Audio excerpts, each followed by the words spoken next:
kesombongan dan keserakahan manusia berakhir dengan riset alam krisis 2030. Sebenarnya aku pernah bahas sih di judul di video sebelumnya. Cuman waktu itu aku campur-campur sama konspirasi gitu. Termasuk juga Jakarta, makanya kemarin kan sempet viral ya, ada narasi-narasi Jakarta tenggelam. Nah, maksudnya tuh ini,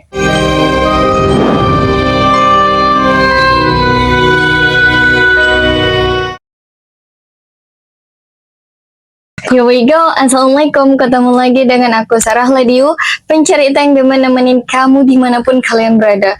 Oh ya, maaf ya di video kali ini suara aku agak serak karena aku lagi radang. Oke, here comes the topic today, yaitu menghubungkan data science tentang siklus iklim dengan catatan sejarah agama tentang kehancuran peradaban kaum terdahulu akibat perubahan alam. Saat ini umat manusia kembali berada di ambang batas kritis tahun 2030, di mana tanda-tanda kehancuran masa lalu dari kekeringan, perubahan iklim ekstrim, dan krisis moral mulai muncul kembali. Apakah kita akan mengulang nasib peradaban yang sama kayak di masa lalu?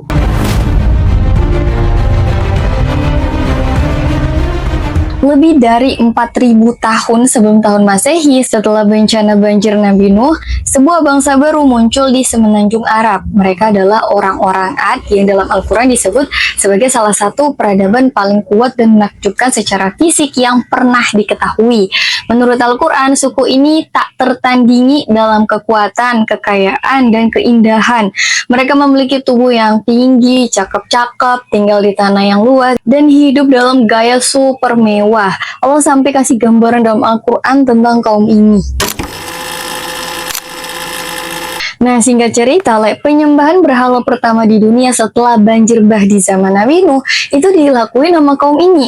Mereka juga menganut politeisme, syirik, dan kerusakan moral. Akhirnya, Allah mengutus Nabi Hud buat ngajak mereka balik lagi ke monoteisme, ajaran tauhid.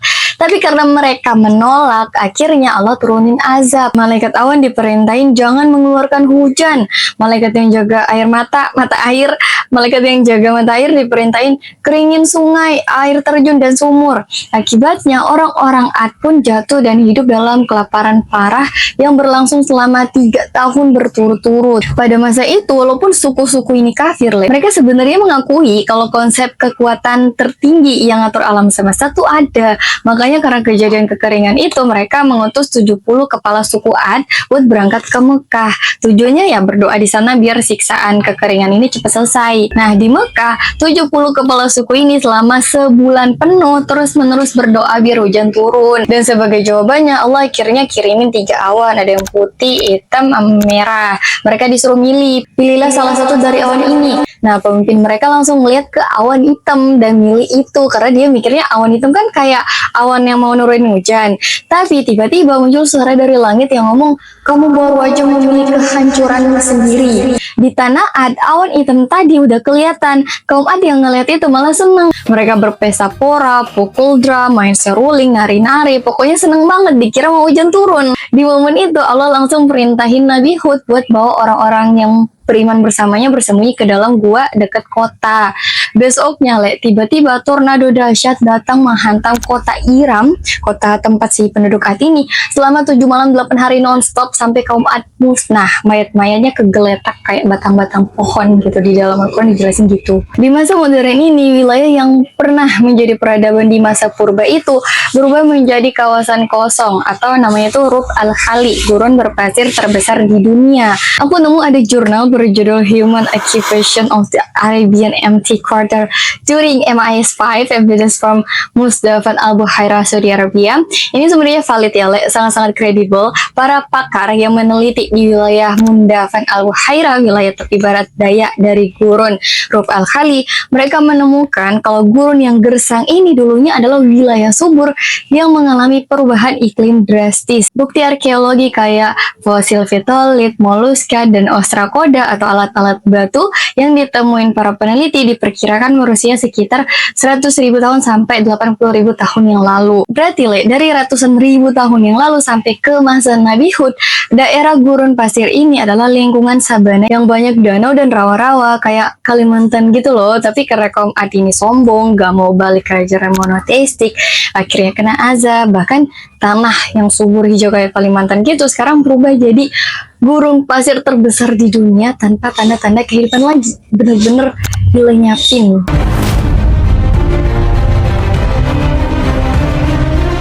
Sejak ribuan tahun dari dulu, hampir semua budaya di dunia dan hampir semua peradaban yang pernah ada dari Islam, Yunani, Sumeria, Hindu, Babylon, Tiongkok, hampir semuanya punya kisah yang hampir sama, yaitu terkait Great Flood atau banjir besar di masa lalu. Dulu, sekitar 14.600 tahun yang lalu, lapisan es di Amerika Utara mencair cepat dan membuat air laut naik 20 meter yang bikin Sundaland mulai tenggelam. Triliunan ton air tawar dari pencairan es ini tumpah ke Samudra Atlantik dan bikin arus hangat dari Khatulistiwa terganggu sehingga memicu pendinginan ekstrim atau disebutnya itu kayak fenomena Younger Dryas di bumi utara.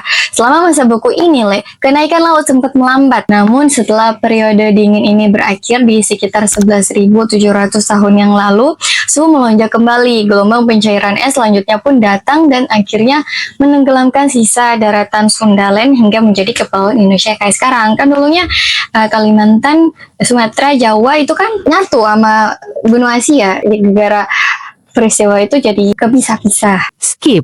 Nah, sebenarnya ada dua pendapat tentang Great Flood. Ada yang bilang banjir menenggelamkan seluruh permukaan bumi dan yang selamat cuman hewan-hewan sama manusia di atas kapal. Tapi ada juga yang berpendapat banjir hanya terjadi di wilayah kaum Nabi Nuh sekitar Turki, Iran, dan Rusia doang. Wilayah lain enggak gitu.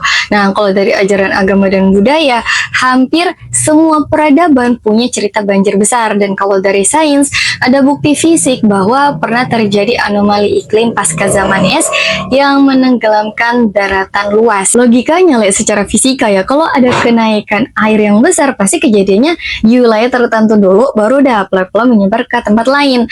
Makanya kalau kata argumen geologi ini tuh lebih mengarah ke proses yang bertahap. Jadi bukan kayak satu bencana global yang langsung kejadian seketika di seluruh bumi. Menurut kalian kejadian yang nenggelamin Sundaland dan banjir besar Nabi Nuh kira-kira merujuk ke peristiwa yang sama atau enggak?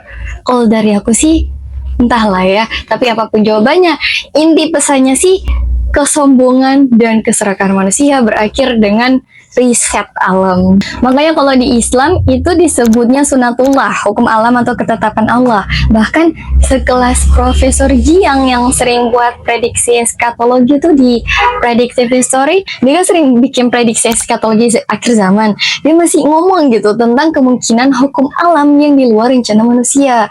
Aku jadi inget ini dah, kutipan yang katanya Albert Einstein pernah ngomong kalau perang dunia keempat bakal pakai tongkat dan batu. Dia ngomong gitu kan karena khawatir soal perang nuklir yang bakal ngancurin peradaban modern. Mungkin gak sih bakal ada transisi riset alam? Tapi kalau menurut hadis, nanti di akhir zaman ini, setelah Nabi Isa membunuh Dajjal, terus nanti pas Nabi Isa udah wafat, bakal ada angin lembut dari arah Yaman yang bakal mencabut nyawa semua orang beriman. Jadi nanti pas semua muslim udah diwafatin, yang tersisa di bumi cuma orang-orang yang gak beriman, yang hidup dalam kebebasan moral ekstrim dan berada di puncak kecanggihan serta kemewahan duniawi. Dan di saat itulah kiamat terjadi, sangkakala ditiupkan.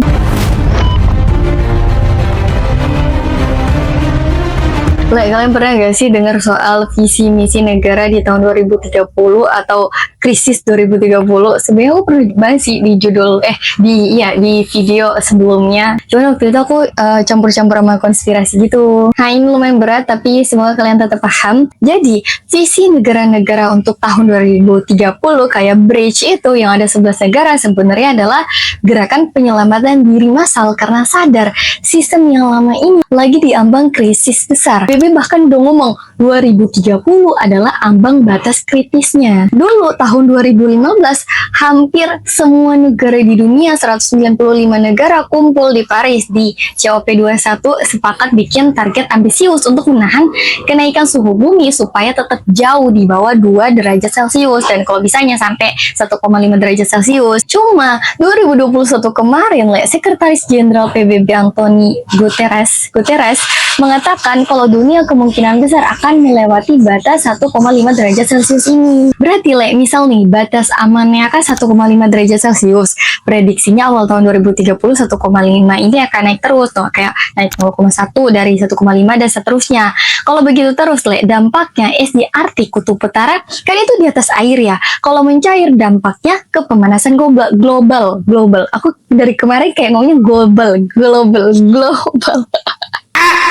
Kalau mencair dampaknya ke pemanasan global. Yang lebih bahaya itu lapisan es di Antartika di Kutub Selatan. Itu esnya di atas darat. Kalau mencair ngalir ke laut, permukaan laut jadi naik. Dan gak menutup kemungkinan perlambatan arus laut Atlantik juga akan terjadi. Kayak kejadian sebelum Younger Dryas yang tadi udah aku jelasin yang bikin Sunda mulai tenggelam. Nah, apalagi kalau sampai menyentuh di titik 2 derajat Celcius, efek dominonya itu arus laut Atlantik bisa melambat atau bahkan berhenti. Hutan Amazon berubah jadi sabana, 99% terumbu karang mati massal, dan kenaikan permukaan laut lebih cepat dan ekstrim, mengancam keberadaan kota-kota pesisir dan negara kepulauan, termasuk juga Jakarta, Makanya kemarin kan sempet viral ya, ada narasi-narasi Jakarta tenggelam. Nah, maksudnya tuh ini, Skip.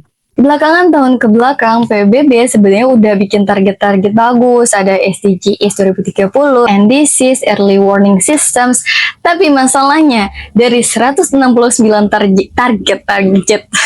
Oh, kenapa sih dari tadi sama-sama mulu ya ngomongnya belibet banget deh. Skip. Tapi masalahnya dari 169 target SDGs, cuma 18% doang yang jalan sesuai rencana. Sisanya lambat, stagnan, bahkan mundur. Kejadian gegara masalah perang Iran baru-baru ini kan bikin gas sama minyak melonjak.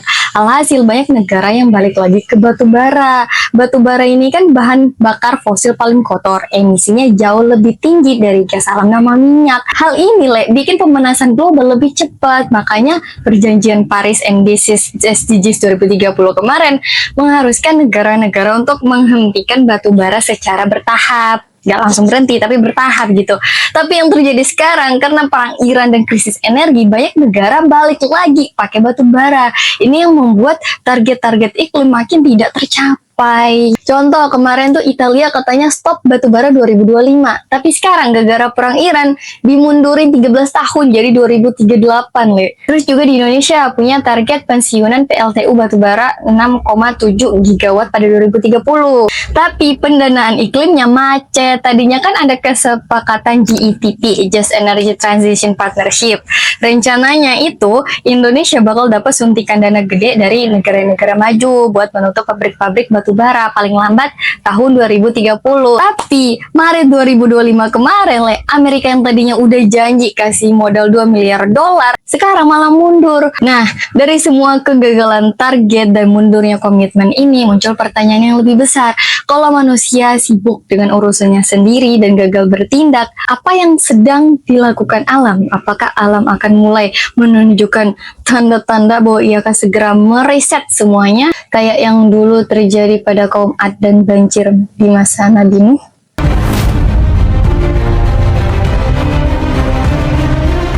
Dulu Rub al-Khali subur yang udah aku ceritain di awal tadi. Nah, sekarang jadi gurun pasir terluas di dunia.